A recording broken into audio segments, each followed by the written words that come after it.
To news. ఇక మిగిలిన details చూద్దాం. దక్షిణ అయోధ్య భద్రాద్రి దివ్యక్షేత్రంలో జరుగుతున్న బృహత్కర ఆలయ అభివృద్ధి విస్తరణ పనులను రెవెన్యూ శాఖ మంత్రి పొంగులేటి శ్రీనివాసరెడ్డి క్షేత్రస్థాయిలో పరిశీలించారు.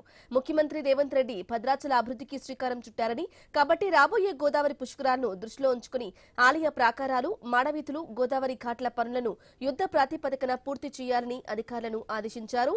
ఎమ్మెల్యేలు తెల్లం వెంకట్రావు, పాయం వెంకటేశ్వర్లు, జిల్లా కలెక్టర్ అంకిత్ అధికారులతో కలిసి ఆయన పనుల పురోగతిని పర్యవేక్షించారు. అంతకుముందు సీతారాములను దర్శించుకున్న మంత్రి ప్రత్యేక పూజలు చేశారు. అనంతరం సబ్ కలెక్టర్ కార్యాలయంలో వివిధ శాఖల అధికారులతో కలిసి సుదీర్ఘ సమీక్షా సమావేశం నిర్వహించారు. కాగా భద్రాద్రి ఆలయ అభివృద్ధి కోసం ప్రభుత్వం 351 కోట్లు కేటాయించింది. మొదటి విడత కింద 200 కోట్లు మంజూరు చేసింది.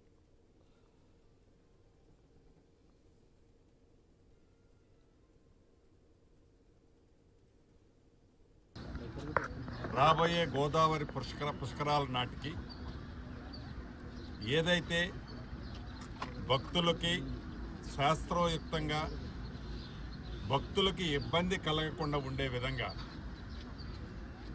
ప్రధాన టెంపుల్ని డిస్టర్బ్ చేయకుండా ఇన్నర్ ప్రాకారం కానీ ఔటర్ ప్రాకారం కానీ మాడు వీధులు కానీ వీటితో పాటు 4 పక్కల 4 గోపురాలు, గతంలో కట్టిన గోపురాలకు సంబంధించి ఆ నాణ్యతని, ఆ స్ట్రెంగ్త్ ఎంతుంది పరిశీలించి ఆ గోపురాలకు సంబంధించిన దగ్గర కూడా నిర్ణయం తీసుకోవాలని గతంలోనే నిర్ణయం తీసుకొని